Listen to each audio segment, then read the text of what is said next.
এই যুবক, রমজানের রোজাগুলি রাখলা, আল্লাহর বিধানটা তুমি ঠিক মতো পালন করলা, কিয়ামতের ময়দানে আল্লাহ পাক রব্বুল আলামিন ওই হাসরের ময়দান, যেই ময়দানে আল্লাহর আরশের ছায়া ছাড়া কোনো ছায়া থাকবে না, সেদিন আল্লাহ রোজাদারকে বলবে, কোথায় আমার রোজাদার? আরশের ছায়ার নিচে তোমরা মেহমান হও। সুবহানাল্লাহ। কোন দরজা দিয়ে তোমরা ঢুকবা? ইন্না ফিল জান্নাতি বাবান ইউকালু লাহু রায়্যান। এমন একটা মাত্র দরজা, যেই দরজার নাম হলো রায়্যান। আল্লাহর নবী বলেন, এই রায়্যান নামক জান্নাতের দরজা দিয়া শুধুমাত্র রোজাদাররাই প্রবেশ করবে।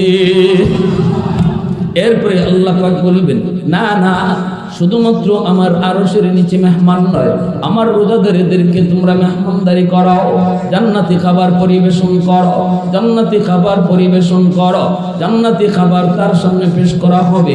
হাসরের ময়দানের সমস্ত মানুষের নাকে নাকে জান্নাতি খাবারের সুঘ্রাণ চলে যাবে।